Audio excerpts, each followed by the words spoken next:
तो गुरु प्रणाम।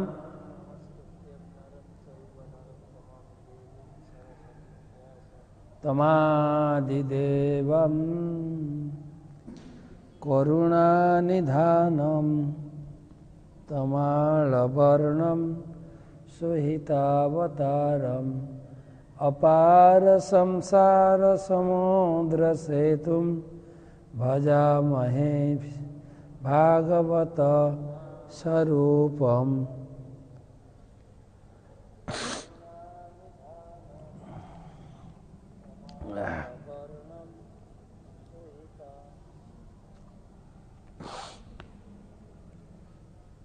तो भागवत पाठের पूर्वे श्री गुरु महाराजेर श्री चरणे प्रणति निवेदन करी एवं तार अहेतुके कृपा प्रार्थना करी।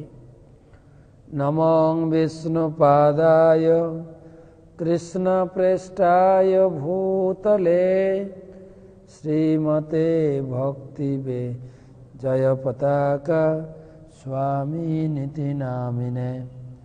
नमो आचार्य पादाय निताय कृपा पदायिने गौर कथा धामदाय नगर ग्राम तारिणे।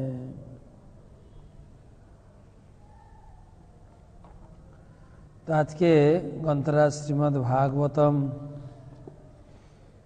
আমাদের দ্বাদশ অধ্যায় প্রথম স্কন্ধের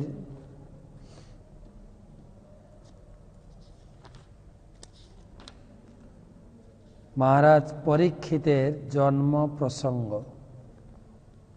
आलोचना।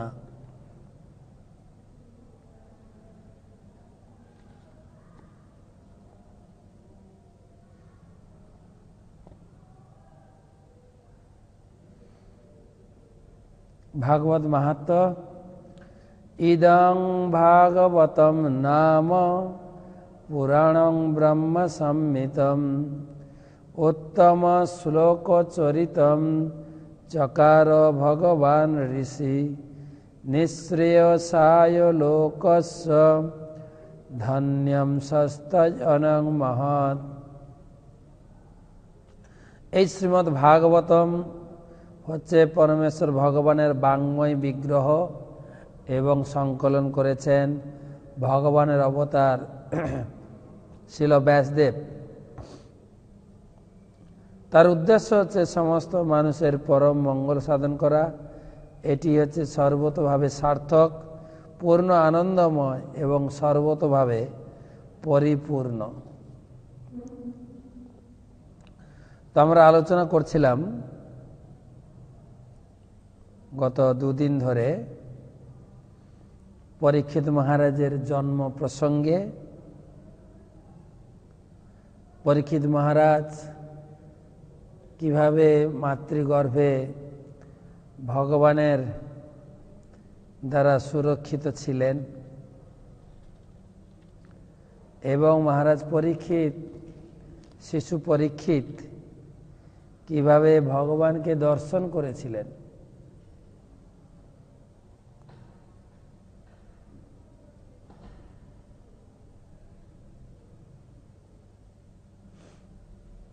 ইলেকট্রিনাল জ্বালা এবং ভগবানের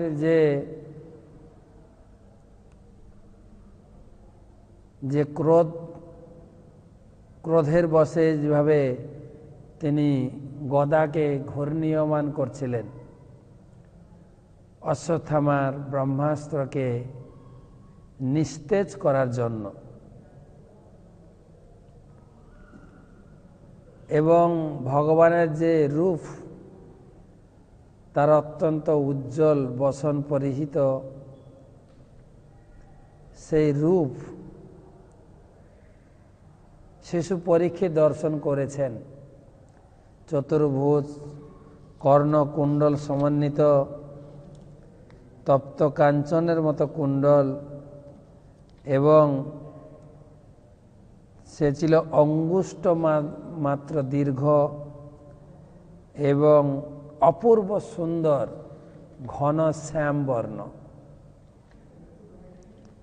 শিশু পরীক্ষিত সেই ভগবানের স্তব করতে শুরু করবেন, ভগবান সঙ্গে সঙ্গে অন্তর্ধান হয়ে গেলেন।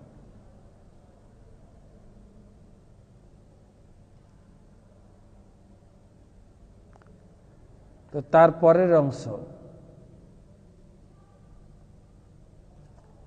পরীক্ষিত চিন্তা করছিলেন আমি ভগবানের স্তুতি করব, কিন্তু ভগবান অন্তর্ধান হলেন। 11 নম্বর শ্লোকে বিধিও তদ মে আত্মা ভগবান ধর্ম গো বিভো মিশত দশমাসস্য তত্রৈবান্তর্দধে হরি। বিধুয় তদ মে আত্মা ভগবান ধর্ম গো বিভো মিশত দশমাসস্য তত্রৈবান্তর্দধে হরি।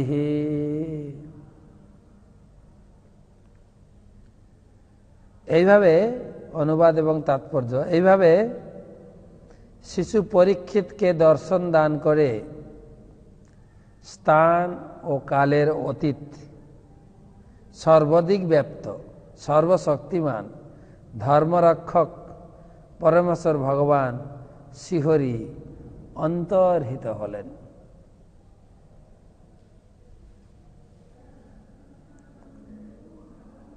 তো সুত গোস্বামী কথাকে আরো এগিয়ে নিয়ে চলছেন যে ভগবানের উপস্থিতি, ভগবানের প্রকাশ উত্তরার গর্ভে শিশু পরীক্ষিতের সামনে তিনি যখন গর্ভে আবির্ভূত হয়েছেন, অত্যন্ত জ্যোতি সম্পূর্ণরূপে অন্ধকারকে বিদূরিত করে, সর্বাধিক ব্যাপ্ত এবং মিশত বিভু, ভগবান ধর্ম গুপ বিভু, তিনি হচ্ছেন ধর্মরক্ষক পরমেশ্বর ভগবান। মিশত, মিশত মানে দর্শন দিয়েছিল। 10 মাসস্য, 10 দিক অত্যন্ত আলোকময় হয়ে উঠেছিল। তত্র এব অন্তর্দধে হরি, অন্তর্ধান হলেন। শিশু পরীক্ষিতকে সুরক্ষিত করে, শিশু পরীক্ষিতকে দর্শন দান দিয়ে ভগবান অন্তর্ধান হলেন।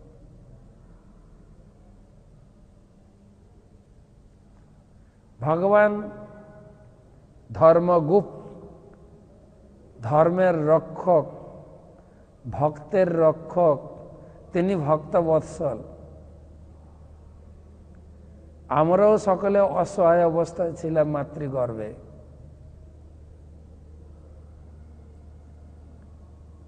এই প্রত্যেকের শরীর, যতটুকুই আমাদের শরীর,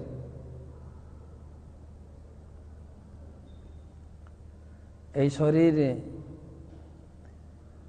চিন্তা করা যায় মাতৃগর্ভে আমরা ছিলাম, এই শরীরে এইটুকু জায়গার ভিতরে অধোমুখী হয়ে, মাথাটা নিচের দিকে, পা উপরের দিকে, অধোমুখী হয়ে আমরা মাতৃগর্ভে ছিলাম। জঠর পিঞ্জরে বলা হয়েছে, খাঁচা, কত কষ্ট।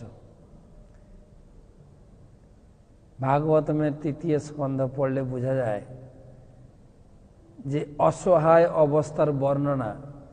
সেই সময়ে শিশু ভগবানকে প্রার্থনা করে আর ভগবান তাকে দর্শন দেন।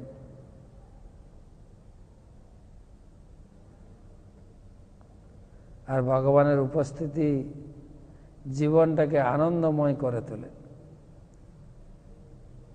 আর যখন এই জগতে সেইখান থেকে পতিত হয়, জনম হইল পড়ি মায়া জালে, না হইল জ্ঞান লব। যখন জন্মগ্রহণ করি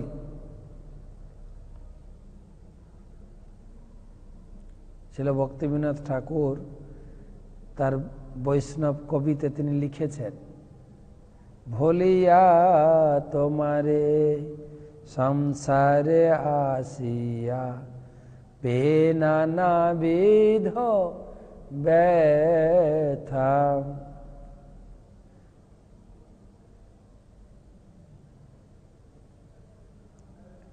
নানাবিধ ব্যথা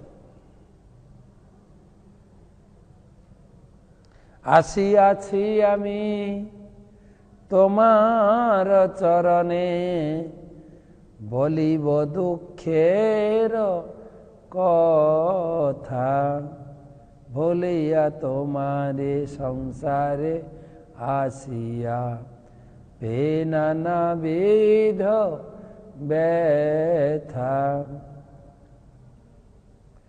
জননী জঠরে ছিলাম যখন, বিষম বন্ধন পাশে।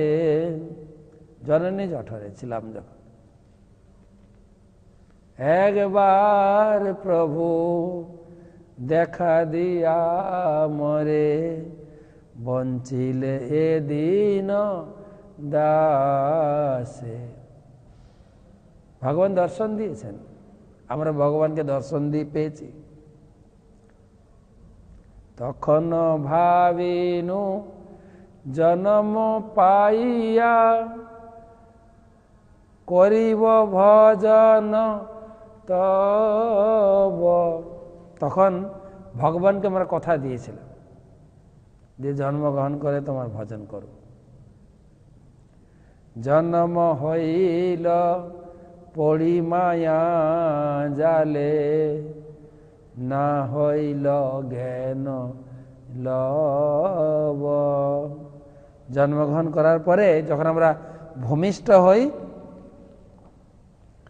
মাতৃগর্ভ থেকে, আর ভগবানের মায়ের গর্ভে যখন ছিলাম ভগবানকে দর্শন করছিলাম, এই যে বলছে না সর্বদিক ব্যাপ্ত সর্বশক্তিমান আলোকময় পরিবেশে ভগবান আমাকে সুরক্ষা দিয়ে রেখেছিলেন।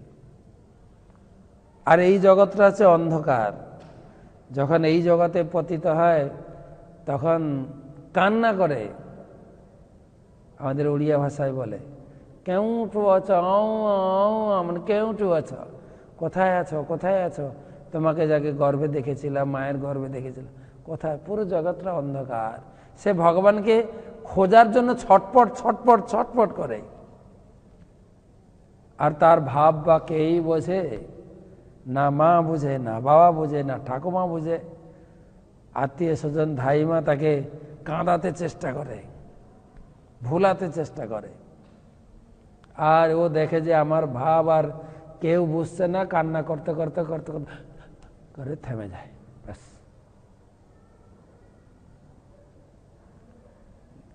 ভগবানকে ধীরে ধীরে ভুলে যায়।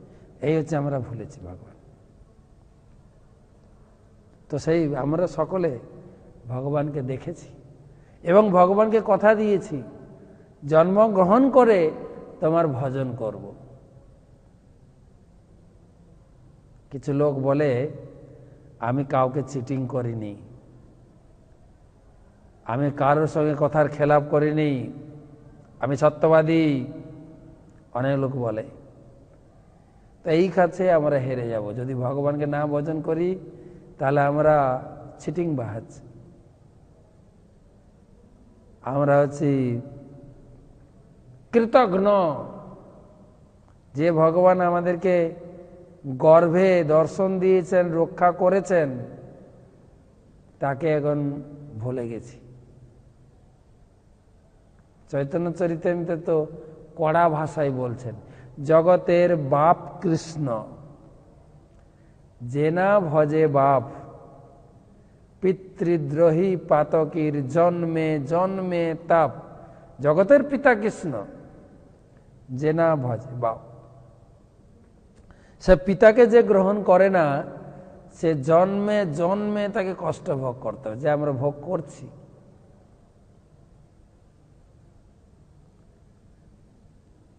ভগবান দর্শন দিয়েছিলেন শিশু পরীক্ষিত। পরীক্ষিত কিন্তু ভোলেননি, এরপরে বর্ণনা আসবে। তিনি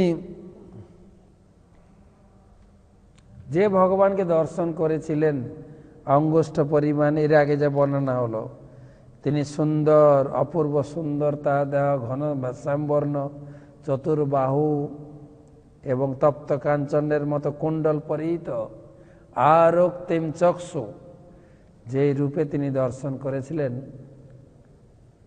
সেই রূপে তিনি তার জীবনভর প্রত্যেকটি মানুষকে পরীক্ষা করেছেন। আমি কি ইনাকেই মাতৃগর্ভে দর্শন করেছিলাম? প্রসঙ্গ আসবে পরে। তাই বিধুও তদমে আত্মা ভগবান ধর্ম গুপ বিভু। বিধুও মানে ভগবান আবির্ভূত হয়ে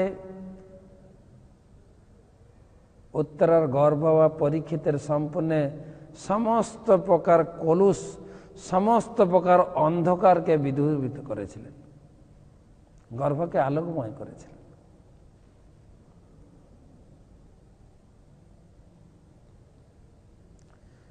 তো ভগবান তত্রই বা অন্তর দধে হরি।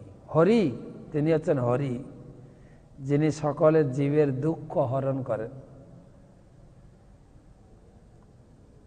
আর কি?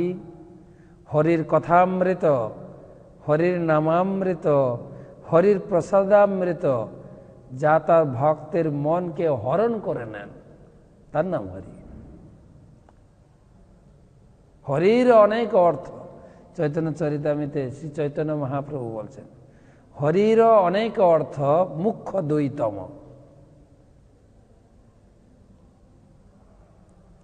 অনেক অর্থ, দুটো মুখ্য। সর্ব অমঙ্গল হরে, জীবনের সমস্ত অমঙ্গল। সকালে উঠে একবার বলবেন হরি। যারা আমার ক্লাস শুনছেন একবার বলুন সবাই হরি।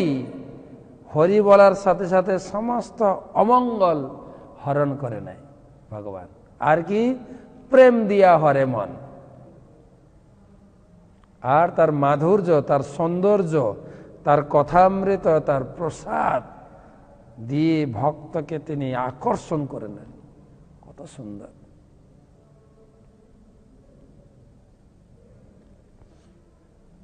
তিনি অন্তর্ধান হলেন। তত সর্বগুণরদর্কে সানুকূল গ্রহোদয়ে যজ্ঞে বংশধর পাণ্ডু ভয় পাণ্ডুরিবৌজসা। তত সর্বগুণরদর্কে সানুকূল গ্রহোদয়ে যজ্ঞে বংশধর পাণ্ডু ভূয় পাণ্ডুরিবৌজসা।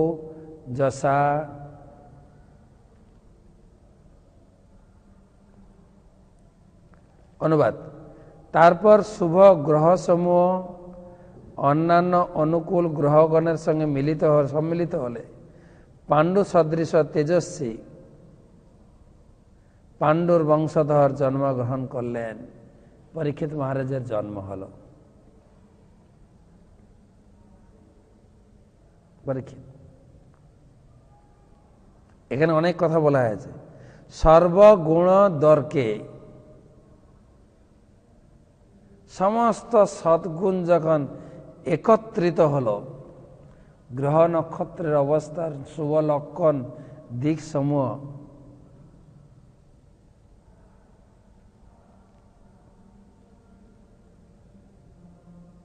এমন, যেরকম ভগবানের আবির্ভাব, সমস্ত গ্রহ নক্ষত্র তারা শুভ লক্ষণাদি নিয়ে ভগবান আবির্ভূত হন। প্রভুপাদ এখানে বলছেন এগুলো কিন্তু বৈজ্ঞানিক ভিত্তিক প্রমাণ। জীবের উপর গ্রহ নক্ষত্রের প্রভাবের জ্যোতিষ গণনা কোনো কল্পনা নয়। তা বাস্তব সত্য, যেটা শ্রীমদ্ ভাগবতে প্রতিপন্ন হয়েছে।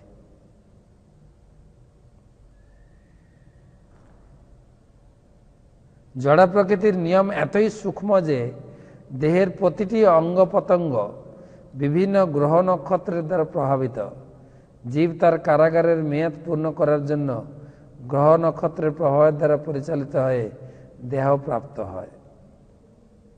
গ্রহ নক্ষত্রের প্রভাব, দিন, সময়, ক্ষণ, এগুলো খুব গুরুত্বপূর্ণ। তাই মানুষের জন্মকালে গ্রহ নক্ষত্রের অবস্থান দ্বারা তারা ভবিষ্যৎ সম্বন্ধে অবগত হওয়া যায়। অভিজ্ঞ জ্যোতিষীরা তার ঠিকুচি তৈরি করতে পারেন। এটি একটি বিজ্ঞান। তার অপব্যবহার যদি অপব্যবহার করা হয়, তার মানে এই নয় যে বিজ্ঞানটি অনর্থক হয়ে গেল। এটা বিজ্ঞানটা স্বীকার করা উচিত। জন্মের সময়, টাইম, এই টাইম, বাবা মার নাম, সময়, দিন, বার, ক্ষণ সব মিলিয়ে আপনি কম্পিউটারে ফেলুন, তার নাম এসে যাবে। এই নাম হবে তার পুরো বর্ণনা, তার ভবিষ্যৎ কেমন চলবে। এটা একটা ম্যাথমেটিক্স, পুরো ক্যালকুলেশন, এটা বিদ্যা। এটা হচ্ছে বৈদিক বিদ্যা, জ্যোতির্বিদ্যা, যা জ্যোতিষীদের কাছে গেলে তারা অঙ্ক কষে, নকশা কষে আপনাকে জানিয়ে দেবে। এই শিশুর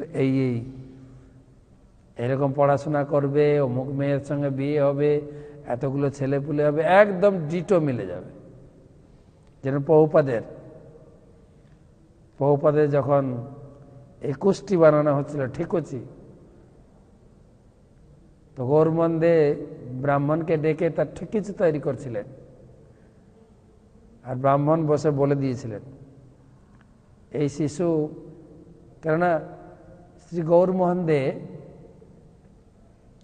তিনি ছিলেন বর্ধিষ্ণু বৈষ্ণব,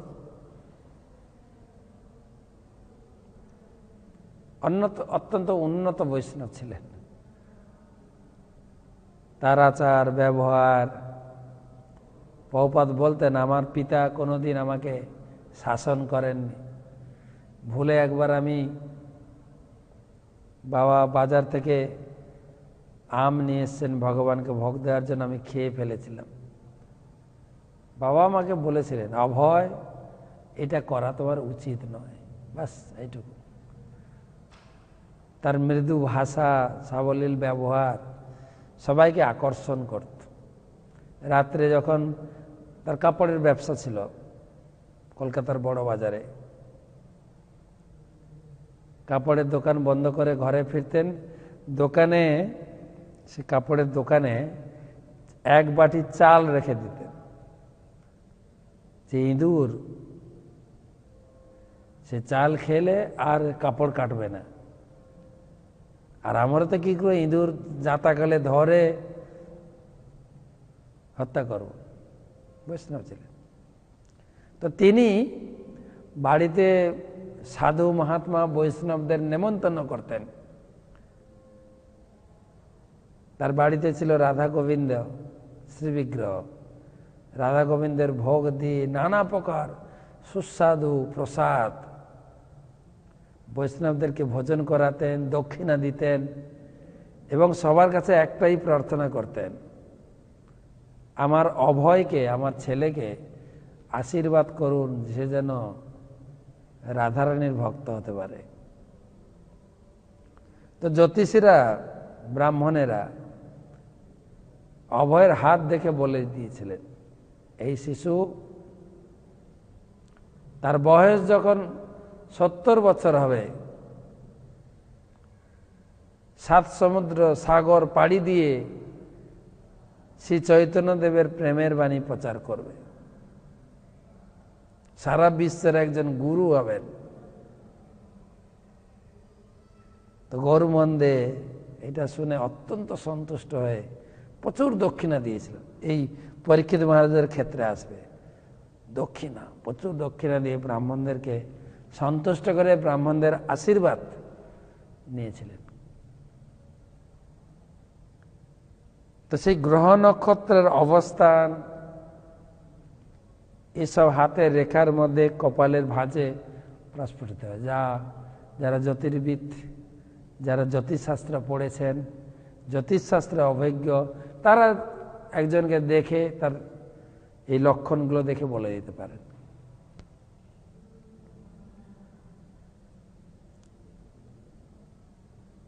এই জন্মগ্রহণের সাথে সাথে সবকিছু, হাতের রেখা, কপালের সৌন্দর্য, এগুলো প্রকাশ পায়। এখানে সেই সুন্দর সুলক্ষণ সময়ে পরীক্ষিতের জন্ম হচ্ছে। এবার ঠিকই বর্ণনা আসবে পরে, কালকে থেকে করব কি হবে ভবিষ্যতে এই শিশু। কিন্তু এখন এই শ্লোকে বলা আছে অনুকূল গ্রহণগণের অবস্থান, সেই সময় পরীক্ষিত ভূমিষ্ঠ হচ্ছেন।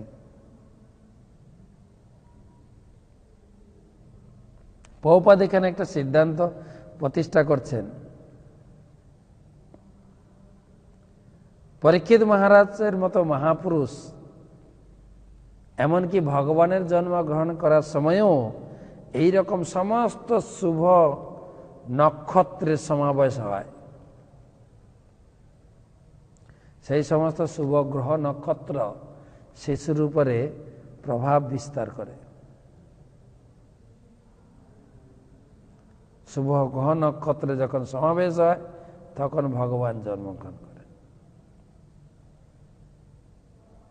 আবার এই জিনিসটা অপব্যবহার করলে হবে না, তাহলে ভগবান কি হলো, সমস্ত গ্রহ নক্ষত্রের প্রভাবেই তিনি না। যেরকম চৈতন্য মহাপ্রভু এর আগেও বলেছিলাম, চৈতন্য মহাপ্রভু যখন সচিমার গর্ভে ছিলেন, সমস্ত গ্রহ নক্ষত্র ঋতু একত্রিত হয়েছেন। মহাপ্রভু কোন সময় আবির্ভূত হবেন, ঋতুরা বলছেন আমার সিজনে না। সমস্ত গ্রহ নক্ষত্র ঋতু তারা ইষ্টগোষ্ঠী মিটিং করে সিদ্ধান্ত নিলেন আমাদের ইচ্ছায় ভগবান আবির্ভূত হবেন না। ভগবান যখন ভূমিষ্ঠ হবেন সবাই আমরা একসঙ্গে সর্বসুলক্ষণযুক্ত হয়ে প্রকৃতিকে সাজিয়ে তুলব। আমরা ভগবানের আবির্ভাবটা সুযোগ নেব, সেবা করার সুযোগ।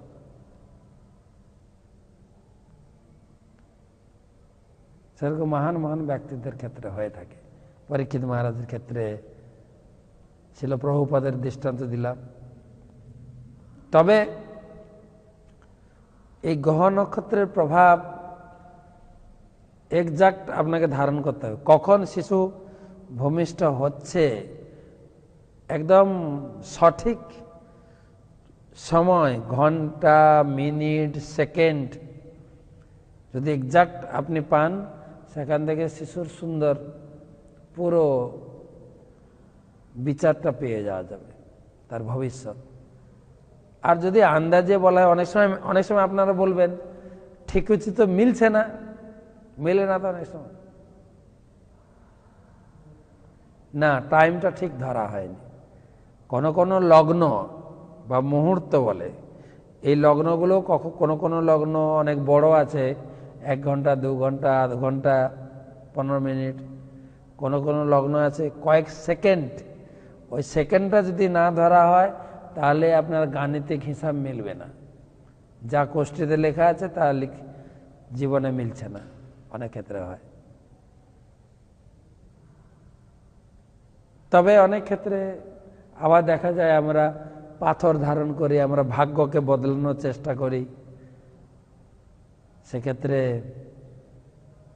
জ্যোতিষ শাস্ত্র যারা অধ্যয়ন করেছেন তাদেরও সেই শিক্ষা আছে কি করে তাদের এই বাধা বিপত্তিটাকে কাটিয়ে তাকে সুরক্ষা দেওয়া যায়, সেজন্য উপায় দিয়েছেন ভগবান। বিভিন্ন প্রকার পাথর, বিভিন্ন প্রকার রত্ন ধারণ করে লোকে, যেগুলো জীবনকে, এখানে লিখেছেন জীবনকে কিভাবে সেই অশুভ পরিস্থিতি থেকে বাঁচানো যায়। তারও দেখা যায়। শাস্ত্র বলছেন যে তোমার যদি হাতের কোনো অশুভ রেখা থাকে, কপালে কোনো অশুভ রেখা থাকে, তো বলো না, কেউ পাথর ধারণ করছে, ফিঙ্গার রিং, আংটি, বিভিন্ন রত্ন, প্রবাল, মুক্তা, হিরে, পান্না, চূর্ণি এসব ব্যবহার করে। তো বলছে যদি এই পাথর, প্রথম হচ্ছে তোমার বিচার যদি সঠিক থাকে আর পাথর যদি সঠিক থাকে, আমার জীবনে যা বিপদ তার 30% কাটবে, 30% কাটবে, যদি সঠিক পাথর, সঠিক বিচার থাকে।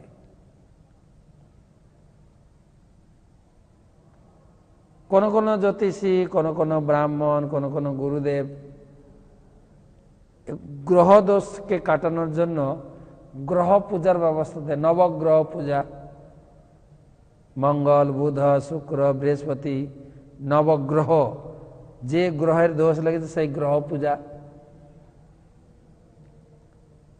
তো তাতে 60%, 60% দোষ বা বিপদ বা বাধা কেটে যাবে বা অশুভ কেটে যাবে।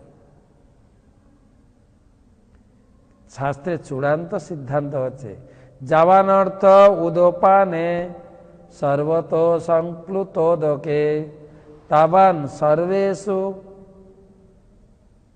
ব্রাহ্মণস্য বিজানত, সর্বেষু কালে ব্রাহ্মণস্য বিজানত। কে যদি ব্রহ্মনাম হরিনাম কে যদি হাততালি দিয়ে কীর্তন করে, হাততালি দিয়ে হরে কৃষ্ণ কৃষ্ণ কৃষ্ণ কৃষ্ণ হরে হরে হরে রাম রাম রাম রাম হরে হরে, হাততালি দিয়ে। এই হাততালি দিতে দিতে যত অশুভ রেখা আছে, আঁকা মাকা রেখা আছে, সব রেখা সোজা হয়ে যাবে। 90%, 90% দোষ কেটে যাবে হাততালি দিয়ে। শ্রী রামকৃষ্ণ ঠাকুরও বলেছেন, গাছের গোড়ায় দাঁড়িয়ে হাততালি দিবি, গাছের পাখি সব উড়ে যাবে। ঠিক সেইভাবে হাততালি দিয়ে হরিনাম করবি। হাততালি দিয়ে হরিনাম করলে এই মনুষ্য বৃক্ষে যত পাপ পক্ষী আছে উড়ে চলে যাবে। তো বেকার জ্যোতিষের কাছে যাবেন কেন, আর খরচা করবেন কেন? এই সহজ উপায় মহাপ্রভু বলেছেন। কলিযুগের একমাত্রই সাধন 10-5 মিলি নিজ দ্বারেতে বসিয়া, বাড়ির পরিবার সহ 5 জন 10 জন নিজের ঘর যদি না থাকে বারান্দায় বসবেন, কীর্তন করহ সবে হাতে তালি দিয়া, হাততালি দিয়ে কীর্তন করুন। ভগবানের নামও হবে, জীবনের সমস্ত দোষও কেটে যাবে, হরি আপনাকে সুরক্ষিত করবেন। যাই হোক, এখানে পরীক্ষিতের জন্ম সর্বসুলক্ষণ যুক্ত তিথি ধরে জন্মগ্রহণ করছে, আর অত্যন্ত সুন্দর সন্তান দেখতে। দেখেন লিখেছেন পাণ্ডব রিবৌজসা। ওজসা মানে শক্তিশালী, আর পাণ্ডব সদৃশ, পাণ্ডর ভূয়, ঠিক যেরকম পাণ্ডু। যুধিষ্ঠির মহারাজ দেখছিলেন যেন সাক্ষাৎ পাণ্ডু তার পিতৃদেব যেন জন্মগ্রহণ করছে।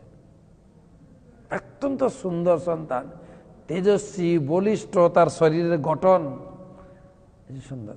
দেখেন পাণ্ডর ভুয়ো যজ্ঞে বংশধর পাণ্ডব রিবৌজসা। ওজসা মানে অত্যন্ত শক্তিশালী সন্তান, পাণ্ডু সদৃশ, পাণ্ডুর বংশধর, পাণ্ডুর মতো তেজস্বী সন্তান জন্মগ্রহণ করলেন। তস্য প্রীতমনা রাজা বিপ্রৈ ধর্ম কৃপাদিভি জাতকম কারয়ামাস বাচৈত্য চ মঙ্গলম। শ্লোক নম্বর 13। তস্য প্রীতমনা রাজা বিপ্রৈ ধৌম কৃপাদিভি জাতকম কারয়ামাস বাচ ইত্যাচ মঙ্গলম। অনুবাদ: সেই সময়ে ধর্মরাজ যুধিষ্ঠির প্রফুল্ল চিত্তে সেই নবজাত বালকের জাতকর্ম সম্পাদন করেছিলেন। ধৌম, কৃপাচার্য প্রমুখ তত্ত্বজ্ঞ ব্রাহ্মণেরা মঙ্গলজনক স্বস্তিবাচন পাঠ করেছিলেন।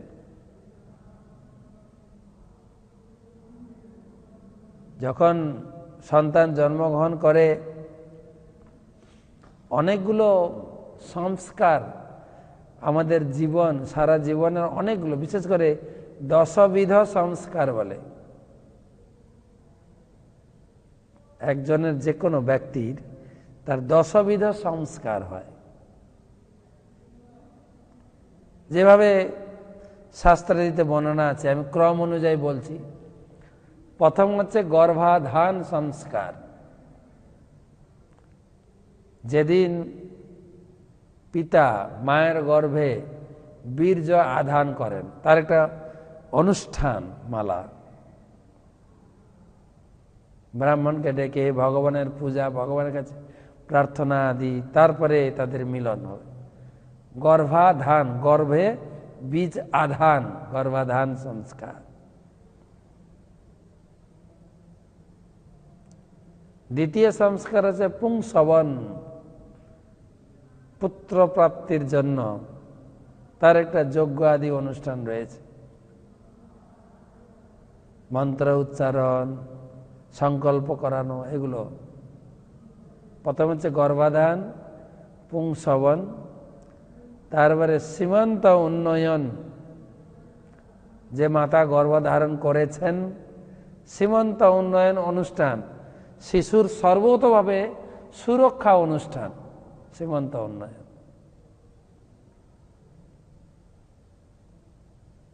তারপরে হচ্ছে সুমান্তি হোম, যাতে শিশু ভালো করে, অতি সহজে, সরলভাবে, সুরক্ষিতভাবে ডেলিভারি হতে পারে, ভূমিষ্ঠ হতে পারে। একটা সংস্কার, একটা অনুষ্ঠান। তারপরে জাতকর্ম, এই যে এখানে বলা আছে জাতকর্ম, শিশু পরীক্ষিতের জাতকর্ম, জাতকম কারয়ামাস। তারপরে যে জাতকর্ম, জাতকর্মের অনেক অনুষ্ঠান।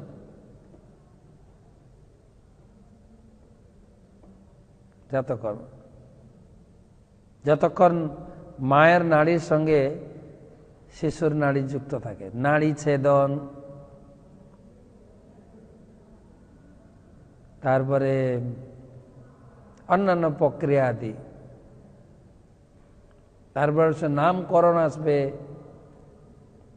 তার কুষ্টি বিচার, নামকরণ, তারপরে কিছু দিন পরে নিষ্ক্রমণ। নিষ্ক্রমণ মানে যে কদিন আতুর গৃহে থাকার পরে শিশুকে নিয়ে মন্দিরে যাবেন মা, এবং মা পরিচয় করে দেবেন, ইনি হচ্ছেন রাধা মাধব, ভগবান, তোমাকে আশীর্বাদ করুক। নিষ্ক্রমণ, পরিচয় করে দাও। এগুলো সব জাতকর্ম, তৎক্ষণাৎ না, এসব আতুর গৃহ কমপ্লিট হওয়ার বিভিন্ন যেগুলো আছে।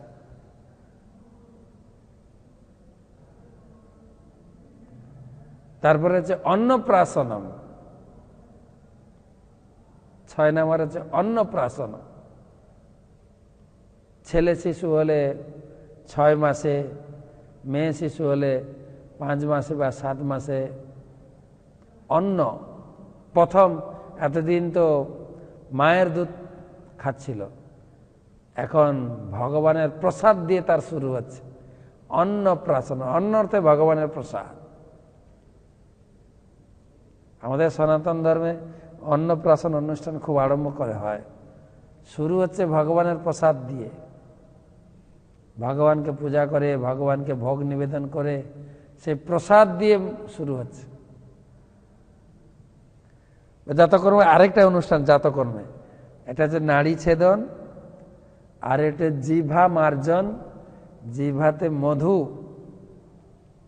মধু দেওয়া হয়, এসব জাতকর্মের মধ্যে। অনেক সময় হয় না আমাদের লোকাচারে কথা বলতে বলতে, কোনো লোক যদি খুব কর্কশ হয়, সবসময় কথাবার্তা চটম, তখন অনেকে কৌতুক করে, আরে তোমার জন্মের সময় কি তোমার মা মুখে মধু দেয়নি, একটু ভালো করে বলতে পারো না, বলে অনেক সময়। এগুলো সব জাতকর্মের মধ্যে। তারপরে অন্নপ্রাশন, অন্ন দিয়ে শুরু হচ্ছে। অন্ন, ছেলে শিশু হলে 6 মাস, মেয়ে শিশু 5 মাস বা 7 মাস। অন্নপ্রাশনের একটা তিথি দেখে, পঞ্জিকা থেকে তিথি দেখে করা হয়। কিন্তু 7 মাস হতে পারে শিশু, কিন্তু দাঁত বেরিয়ে গেলে হবে না, সেজন্য আগে খুব সতর্ক থাকতে হয়। তার আগে এগুলো একটা সংস্কার, তাকে অন্নপ্রাশন করানো। অন্ন দিয়ে তাকে প্রথম খাওয়ানো হয়। কি খাবে? অন্ন। এবার তারপর থেকে বিশেষ করে মা হচ্ছে শত্রু। মা তাকে অখাদ্য কুখাদ্য খাওয়াতে শেখায়। শিশু খেতে চায় না, কিন্তু যেহেতু অন্নপ্রাশন দিয়ে তার খাওয়া শুরু হয়েছে, প্রত্যেক শিশু প্রথম থেকেই ওই সাত্ত্বিক খাবার খেতে অভ্যস্ত।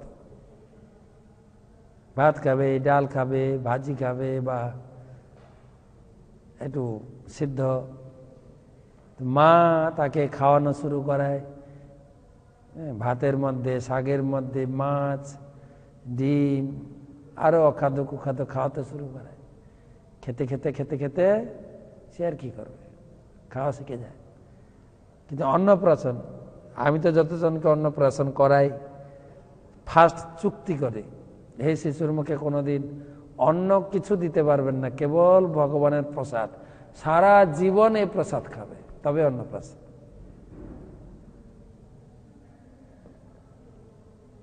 তারপরে চূড়াকরণ, সপ্তম সংস্কার চূড়াকরণ মানে কর্ণভেদ। তারপরে জন্মগ্রহণ সময় যে মাথায় চুল নিয়ে এসছে, সে চুল ফেলে দেওয়া, কেশ মণ্ডন করা, কর্ণভেদ করা, এগুলো কার্যক্রম। তারপরে উপনয়ন মানে তাকে পড়াশোনার জন্য গুরু গৃহে পাঠানো। উপনয়ন, পৈতা সংস্কার, গুরু গৃহে পাঠানো, পড়ানো। আর সমাবর্তন, গুরু গৃহে যাবে পড়তে, পড়াশোনা কমপ্লিট করে গুরুদেবের আদেশ নিয়ে সে বাড়ি ফিরবে, গ্রাজুয়েশন কমপ্লিট করবে, স্নাতক পড়াশোনা করে। এবারে লাস্ট সংস্কার হচ্ছে বিবাহ। এবারে গুরুর অনুমতি নিয়ে মা বাবা তাকে বিবাহ দেবে। এ পুরো সংস্কার, গর্ভাধান, পুংসবন, সীমন্ত উন্নয়ন, সুমান্তি হোম, জাতকর্ম, অন্নপ্রাশন, চূড়াকরণ, উপনয়ন, সমাবর্তন, বিবাহ, পুরো। আর সেটাই এখানে শুরু হচ্ছে জাতকর্ম, নবজাতক জাতকর্ম। জাতকং কারয়ামাস বাচ ইত্যাস মঙ্গলম। প্রত্যেক অনুষ্ঠানে ব্রাহ্মণ অত্যন্ত সুন্দর বৈদিক মন্ত্র উচ্চারণ করবেন। দেখেন শ্লোকে, দেখেন চ বাচ ইত্যা চ মঙ্গলম। সেখানে বিভিন্ন মুনি ঋষি ছিলেন, ধৌম ঋষি, কৃপাচার্য, সব ঋষি মুনিরা ছিলেন। তো তারা মন্ত্র উচ্চারণে অত্যন্ত সুদক্ষ। আমাদের এখানে শেখানো হয় এই মন্ত্র উচ্চারণ কি করে করতে হয়। আমাদের একটা ডিপার্টমেন্ট রয়েছে, বৈদিক কলেজ, যেখানে মন্ত্র উচ্চারণ, ছন্দ, তাল, সুর, লয়, বিভিন্ন অনুষ্ঠানে তারা আসেন, স্বস্তিক মন্ত্র, শান্তি মন্ত্র এগুলো উচ্চারণ করে অনুষ্ঠানের সাড়ম্বরতা, একটা বাতাবরণ সুন্দর করে তৈরি করেন। আমাদের মায়াপুরে জন্মাষ্টমী, রাধাষ্টমী, গৌর পূর্ণিমা, ব্যাস পূজা আদি মাঙ্গলিক সূচনা, এবং তাছাড়া যতক্ষণ অনুষ্ঠান চলতে থাকে মন্ত্র চলতে থাকে, অত্যন্ত সুন্দর। সেজন্য এখানে বলছেন ব্রাহ্মণেরা মঙ্গলজনক মন্ত্রসমূহ উচ্চারণ করছিলেন। মঙ্গল, এই মন্ত্র উচ্চারণ বৈদিক শাস্ত্রে রয়েছে পন্থা। সেই সঙ্গে মায়েদের উলুধ্বনি, শঙ্খধ্বনি, হরিধ্বনি সব মিলিয়ে একটা সুন্দর বাতাবরণ তৈরি।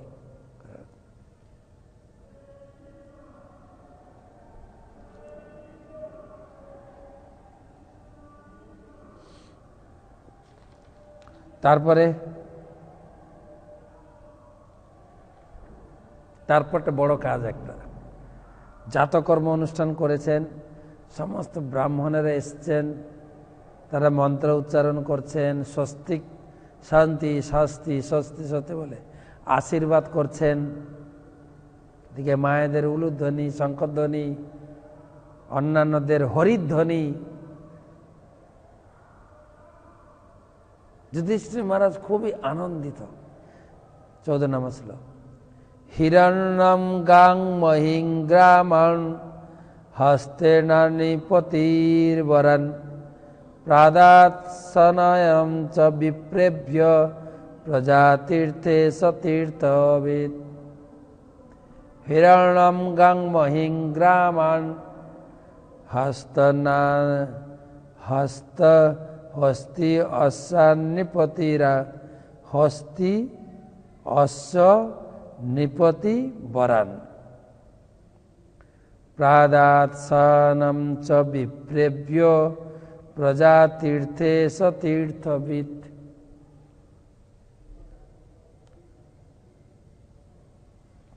তো যুধিষ্ঠির মহারাজ বলা আছে কিভাবে, কখন, কোথায় দান করতে হয় সে বিষয়ে অভিজ্ঞ মহারাজ যুধিষ্ঠির পুত্র সন্তানের জন্ম উপলক্ষে ব্রাহ্মণদের স্বর্ণ, গাভী, ভূমি, গ্রাম, হস্তি, অশ্ব, উত্তম এবং অন্য শস্যাদি দান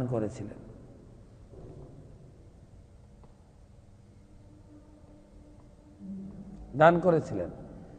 প্রত্যেকের উপযুক্ত কাকে কি দেওয়া উচিত, কাকে গ্রাম দিয়েছিলেন, কাকে স্বর্ণ দিয়েছিলেন, গাভী দিয়েছিলেন।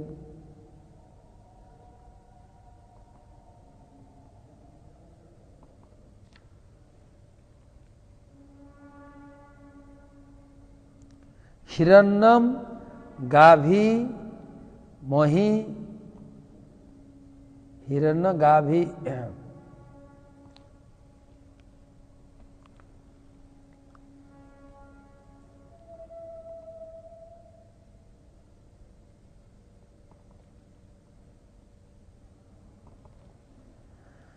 হিরণ্য মানে সোনা, গাং মানে গাভী,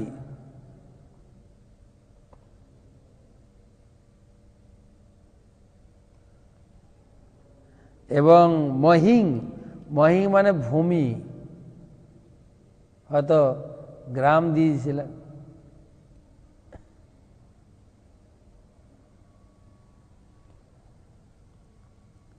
এবং হস্তি, অশ্ব,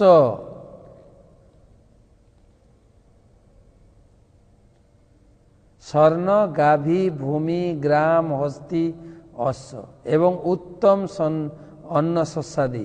প্রাদাত সনম সন্যম চ বিপ্রেভ্য প্রজাতীর্থে সতীর্থবিদ। তারা তীর্থস্বরূপ ব্রাহ্মণদেরকে দিয়ে সন্তুষ্ট করেছিলেন। ব্রাহ্মণদেরকে সন্তুষ্ট কর। প্রভুপাদ তাৎপর্যে লিখেছেন শাস্ত্রে নির্দেশ দেওয়া হয়েছে যে শিশু যতক্ষণ নাড়ির দ্বারা মায়ের সঙ্গে যুক্ত থাকে ততক্ষণ শিশু এবং মাকে এক দেহ বলে মনে করা হয়, কিন্তু যখনই নাড়ি ছেদন করা হয় তখন শিশুটি মা থেকে ভিন্ন হয়ে যায়, তখন জাতকর্ম সম্পাদন করা হয়।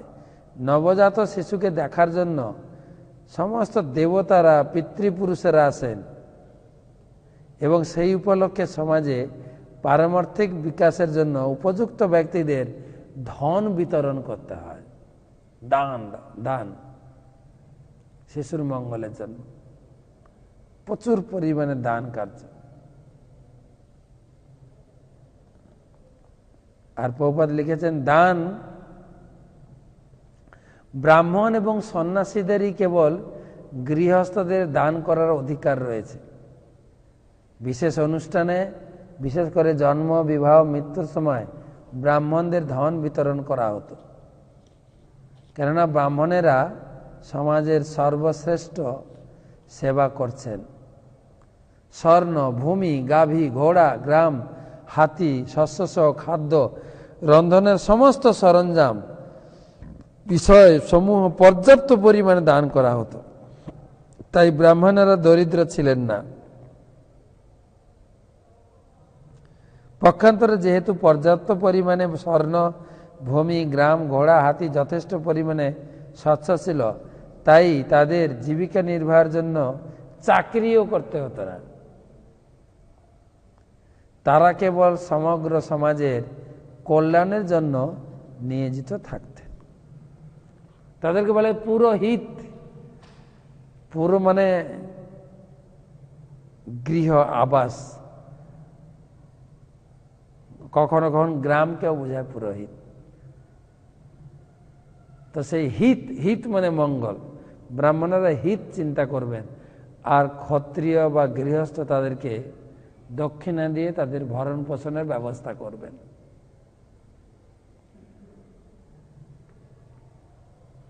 আর যতই উপহার দিচ্ছেন, উপহার প্রদান করছেন, উপহার যুধিষ্ঠির মহারাজ উপহার দিচ্ছেন, তমোর বচর ব্রাহ্মণা সন্তুষ্টা রাজানং প্রশয়ান্বিতম এষহস্মিন প্রজাতন্ত্র পুরুণাম পৌরবর্ষভ তমোর চুর্ব্রাহ্মণা তুষ্টা রাজানম প্রশ্রয়ান্বিতম এষহস্মিন প্রজাতন্ত্রৌ পুরুণাম পৌরবর্ষভ। বিদ্বান ব্রাহ্মণেরা দান লাভে অত্যন্ত সন্তুষ্ট হয়ে মহারাজ যুধিষ্ঠিরকে পুরুকুল শ্রেষ্ঠ বলে সম্বোধন করে।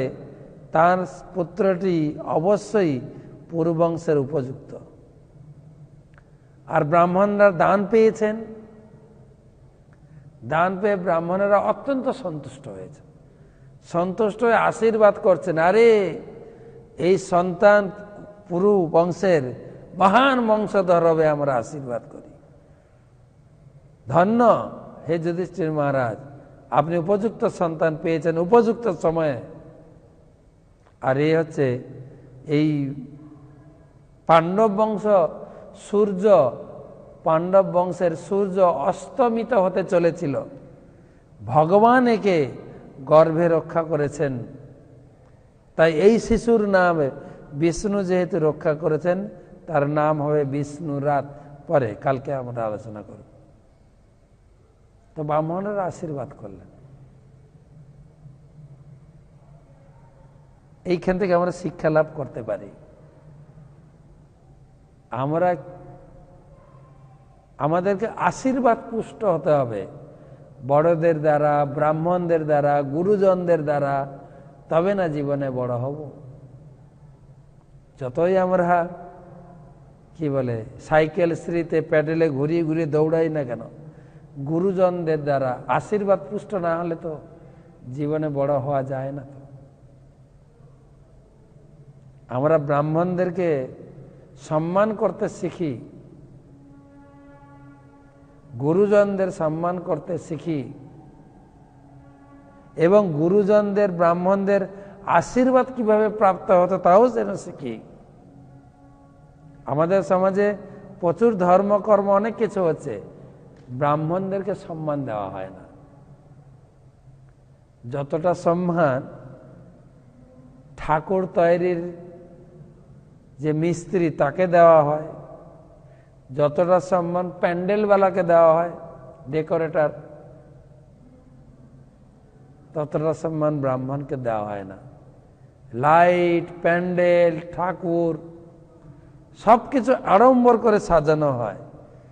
যখনই ব্রাহ্মণের ব্যাপারটা আসে তখনই আমরা অনেকটাই কাটছাট করার ব্যবস্থা করি। ব্রাহ্মণকে দক্ষিণা 1 টাকা, 11 টাকা, 21 টাকা, তো অনেক বড় দক্ষিণা। খাওয়া দাওয়া হবে কত? 350 টাকা, 400 টাকা, 500 টাকা প্লেট। আর ব্রাহ্মণের দক্ষিণা কত? না 4 হাত শাড়ি যেন না হয়। এই হচ্ছে আমাদের ব্রাহ্মণ। এখানে বলছেন যুধিষ্ঠির মহারাজ একদম ঢালাও, শুধু টাকা, আমাদের তো টাকা পয়সা দিই, তাও আবার ব্রাহ্মণ যা ফর্দে লেখেন অনেক কাটচাট করি। এখানে দেখেন কি কি দিয়েছিলেন। স্বর্ণ, গাভী, গাভী দিয়েছেন, গাভীকে স্বর্ণ অলঙ্কারে ভূষিত করে, সুসজ্জিত করে। ভূমি, গ্রাম, হস্তি, অশ্ব, উত্তম শস্য। আমরা কি শস্য দিই? এই আতপ চাল, কিন্তু আতপ চালের ভিতরে তো দামি চাল আছে।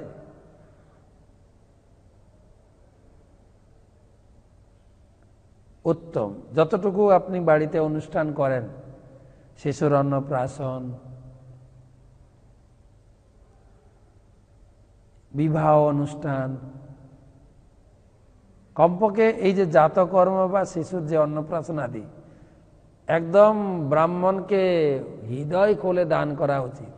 বস্ত্র দান করতে পারেন, অর্থ দান করতে পারেন, বিভিন্ন বৈদিক গ্রন্থ দান করতে পারেন।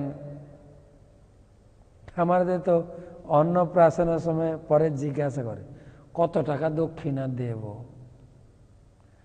আর ব্রাহ্মণও চিন্তা করে কতটা বলবো। বেশি বললে না যে না আবার রেগে মেগে না পালিয়ে যায় কিছু না দিয়ে। কেননা প্রত্যেকটা কাজে যদি দক্ষিণা না দেওয়া হয়, এখানে গীতার ভিতরে ভগবান বলছেন, আমি শ্লোক পড়ে শোনাচ্ছি আপনাদের। গীতায় ভগবান বলছেন যে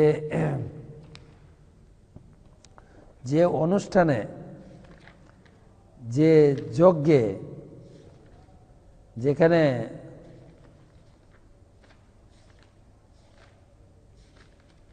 যেখানে দক্ষিণা দেওয়া হয় না, যেখানে দেখে লিখেছেন বিধিহীনম অশিষ্টান্যম মন্ত্রহীনম অদক্ষিণম শ্রদ্ধা বিরহিতম যজ্ঞম তামসং পরিচক্ষতে। যে অনুষ্ঠানে কোনো বিধি নেই, যখন এলো একটু কাজটা করে দিল না, বিধি নেই, যেখানে অন্নদান হয় না, যেখানে ভালো পবিত্র মন্ত্র উচ্চারণ হয় না, যেখানে দক্ষিণা দেওয়া হয় না, যেখানে দান দেওয়া হয় না, যেখানে শ্রদ্ধা নেই, ও তামসিক। অ্যাটলিস্ট যুধিষ্ঠির মহারাজ থেকে আমরা শিখি, আমাদের সন্তানাদি জন্মগ্রহণ করছে, বাড়িতে অনেক অনেক অনুষ্ঠান আমরা করি। এখন তো একটা প্রমিনেন্ট অনুষ্ঠান, ছেলে মেয়েদের জন্মতিথি আমরা পালন করি, করুন ভালো করে। দান, ব্রাহ্মণদের দান করবেন, বৈষ্ণবদের দান করবেন, অনেক কিছু দান, বস্ত্র দান করতে পারুন, বেদ পুরাণ ভাগবতম দান করতে পারেন, আপনি দক্ষিণা,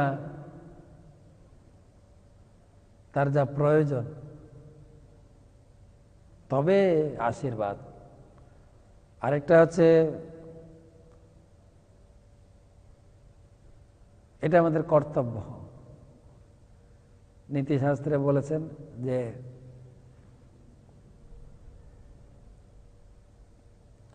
শতং বিহায় ভক্তব্যম, শত কাজ থাকলেও টাইম মতো খাবেন, ভক্তব্যম।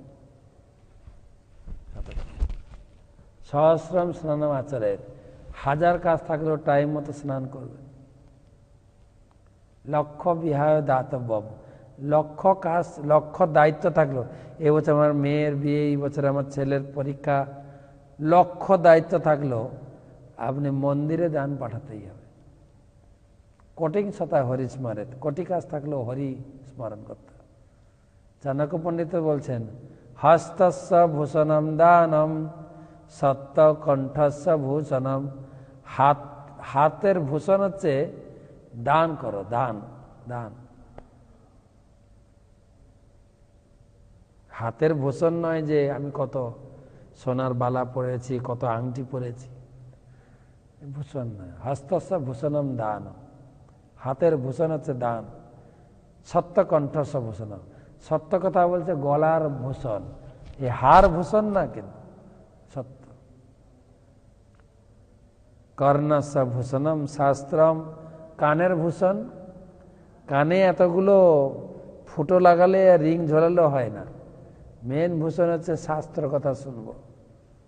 ভূষণম কিম প্রয়োজনম, আর অন্যান্য ভূষণে কি দরকার। তো মনে পড়ছিল যে পরীক্ষিত মহারাজের জন্মতিথিতে কত দান করছেন, দান দান। ভগবান কৃষ্ণের জন্মের সময় ভগবান কৃষ্ণ তো জন্মগ্রহণ করেই কংসের কারাগার থেকে তিনি গোকুলে চলে গেলেন, কিন্তু পিতা বসুদেব সেই জন্ম উৎসবে কারাগারে করেছেন মনে মনে, প্রচুর দান করেছেন মনে মনে, গাভী দান, স্বর্ণদান, ভূমিদান, এসব প্রশস্ত রয়েছে। দান আপনাকে করতেই হবে, তাহলে জীবনের মঙ্গল। তো সবাইকে ধন্যবাদ। আমরা কালকে বাকি অংশ পড়ব। কোনো প্রশ্ন আছে কি না?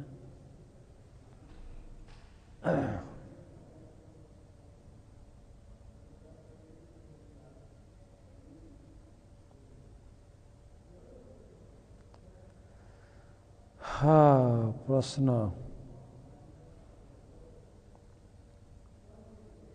রূপন দে চট্টগ্রাম থেকে আমার প্রশ্ন, ওম অজ্ঞান তিমিরন্ধস্য, এই শ্লোকটির মাধ্যমে কোন গুরুকে নমস্কার জানাবো? আপনার গুরুকে। দীক্ষা গুরু একজন, শিক্ষা গুরু আছেন, এটা হচ্ছে গুরু প্রণাম। আপনি যে কোনো গুরুকে প্রণাম করতে পারেন। এবারে গুরুদেবের যদি পার্টিকুলার মন্ত্র থাকে, নাম, যেরকম আমরা প্রণাম করি নমঃ বিষ্ণুপাদায় কৃষ্ণপ্রেষ্ঠায় ভূতলে শ্রীমতে ভক্তি বেদান্ত, সেটাও করতে পারেন। শিক্ষা গুরু নাকি দীক্ষা গুরু? যদি দীক্ষা গুরু হয়, তাদের যাদের দীক্ষা গুরু নেই কি হবে? বাবরে, অনেক ঘুরিয়ে ঘুরিয়ে প্রশ্ন করেছে। প্রণাম করুন গুরুদেবকে। আর দীক্ষা গুরু না থাকলে দীক্ষা গুরু গ্রহণ করবেন, প্রণাম করবেন। আমি ঈশ্বরগাছা থেকে বলছি পায়েল। আচ্ছা, আমার প্রশ্ন হচ্ছে, কখন আমাদের এই সমস্ত জড় জগতের ফল ক্ষয়প্রাপ্ত হয়? কৃপা করে যদি বলেন। জড় জগতের কর্মফল নাকি? কর্মফলের যদি হয়, আমি বুঝিয়ে দিয়েছি, হাত তালি দিয়ে হরিনাম করবে, সমস্ত কর্মফল চুরমার হয়ে যাবে। ব্রহ্মসংহিতাতে বলছেন, কিন্তু ভক্তি চ ভক্তি ভাজাম, কেবল ভক্তি করার মাধ্যমে সমস্ত পাপ থেকে মুক্ত হওয়া যায়। এটা একটা, কেউ যদি নিয়মিত গীতা পড়ে সে পাপ থেকে মুক্ত হতে পারে। 4th অধ্যায় 36 নম্বর শ্লোক, অপি চেদসি পাপেভ্য সর্বেভ্য পাপ কীর্তম সর্বম জ্ঞানম প্লবেনৈব বৃজিনম সন্তিরিষ্যসি।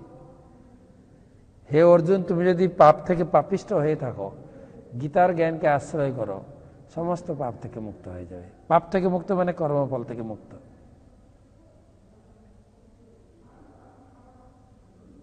কেউ যদি সদ্গুরুর কাছে দীক্ষা গ্রহণ করতে পারে, গুরু পরম্পরায় আশ্রয় হতে পারে, সমস্ত পাপ থেকে মুক্ত হতে পারে।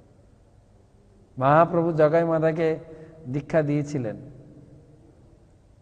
এবং চুক্তি করিয়েছিলেন, আর যদি না করিস সব দায় মোর, এখন থেকে আর পাপ করবে না, যা করেছে আমি সব গ্রহণ করলাম।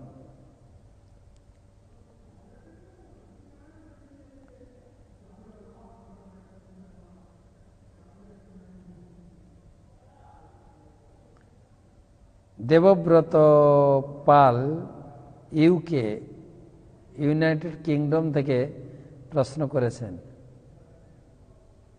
I would like to know why the initiated devotees wear 3 rounds of Tulasi Mala around the neck. If possible, please let me know if significance. জানি না, আমাকে জানতে হবে। তবে অনেক প্যাঁচও পড়তে পারে, শুধু 3 রাউন্ড পড়ছে না, এখন অনেকে অনেকও পড়ছে, কমপক্ষে 3 রাউন্ড পরে, 1 রাউন্ডও পরে, 3 রাউন্ডও পরে, কোনো নির্দিষ্ট এরকম বিধি নেই তো। তবে মালাটা সাধারণত 3 প্যাঁচের মতো লম্বা করা আছে, 3 প্যাঁচ পড়তে সুবিধা হয়। অনেকে যাদের খুব অসুবিধা হয়, সরকারি অফিস, রাস্তাঘাটে 2 প্যাঁচ করে ঝুলিয়ে রাখে। আবার অনেকে দেখি কয়েক প্যাঁচ লাগানো আছে, 3-এর উপরে 3-এর উপরে 3-এর উপরে কয়েক 3।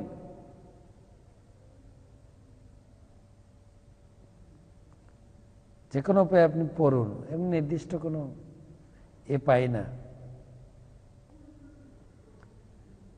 মধুসূদন হুগলি থেকে, মহারাজ, মানুষ কথাটার অর্থ কি?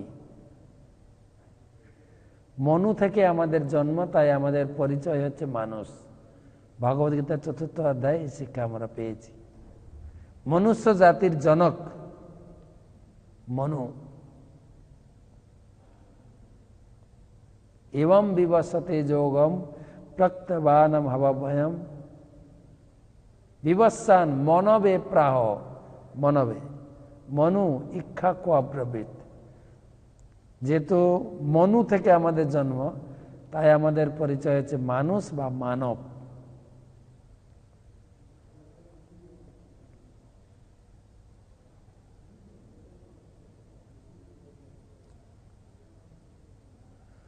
শিমুল সরকার, চট্টগ্রাম, বাংলাদেশ থেকে,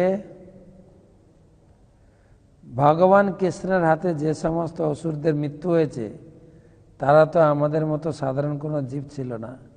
তাহলে তাদের প্রতি যদি আমাদের কোনো বৈরী মনোভাব আসে, তাহলে আমাদের কি অপরাধ হবে, বা তাদের প্রতি আমাদের কি ধরনের মনোভাব পোষণ করা উচিত?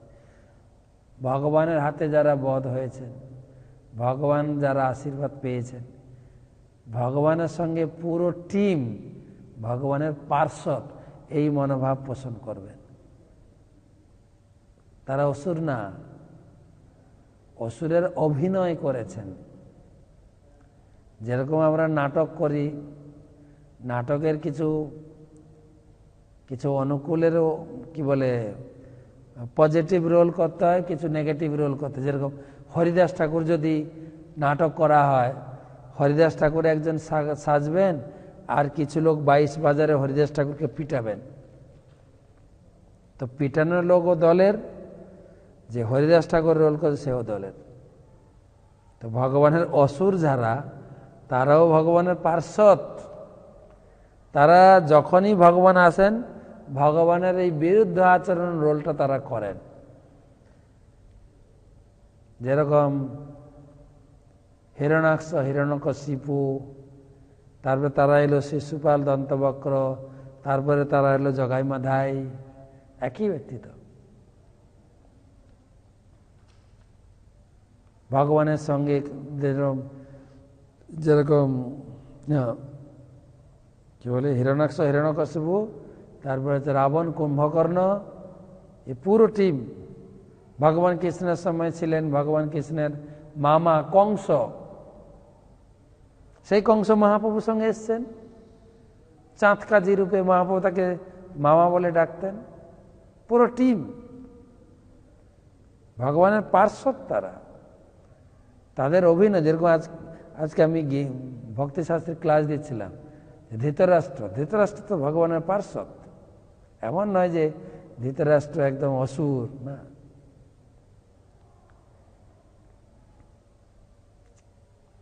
তো এই জন্য আপনার মনোভাব এরকম হওয়া উচিত, ভগবানের পার্শ্বদ। যেরকম আমরা দুর্গা পূজার সময় দেখি, মা দুর্গা মহিষাসুর মর্দিনী, মহিষাসুরকে তিনি ত্রিশূল দ্বারা বধ করেননি, বিদ্ধ করে রেখেছেন। মহিষাসুর তো পূজা পাচ্ছে। তো ভগবানের পার্শ্বদ, যেখানে ভগবান যান তা লীলা সম্পাদন করতে পুরো টিমকে নিয়ে যান। কেউ বিরোধিতা রোল করবেন, কে নায়ক, কেউ নায়িকা।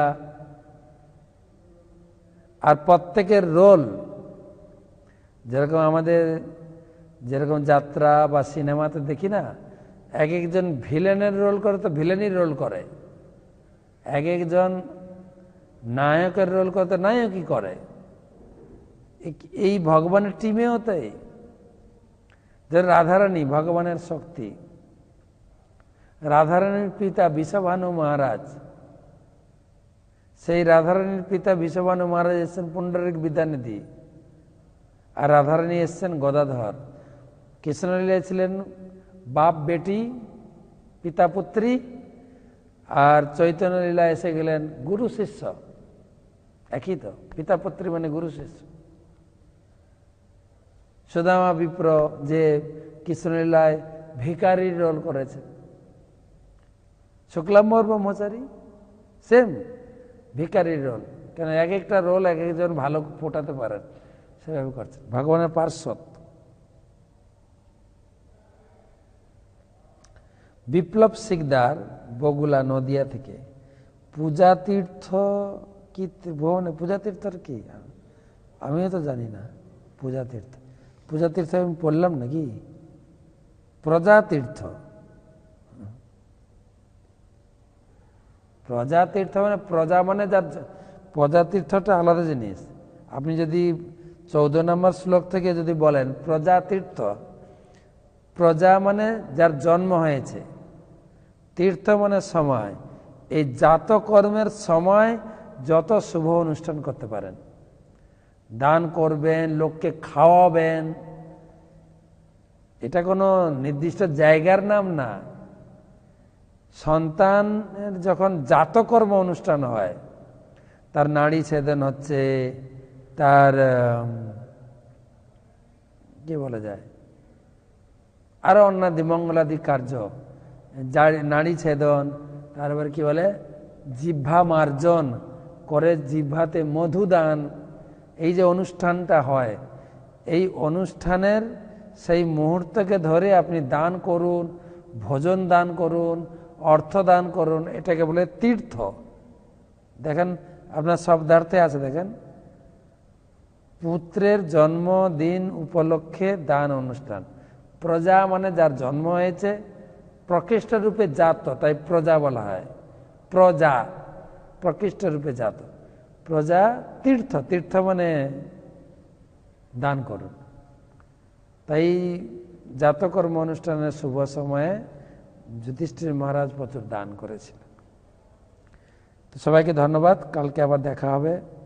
আপনাদের আর যাদের প্রশ্ন থাকলো হোয়াটসঅ্যাপে উত্তর দেব, আর হোয়াটসঅ্যাপ গ্রুপে যুক্ত থাকবেন সবাই। আপনার নোট, প্রতিদিন নোট এবং ক্লাসের সূচনা এবং লিঙ্ক 3টে আমরা পাঠাচ্ছি। সারাদিনে 3টে জানাচ্ছি। প্রথম হচ্ছে আজকে যে আলোচনা হলো এর নোট যাবে, সংক্ষেপে নোট, আপনার নোট রাখার জন্য পরবর্তীকালে পড়তে সুবিধা হবে ভাগবতম।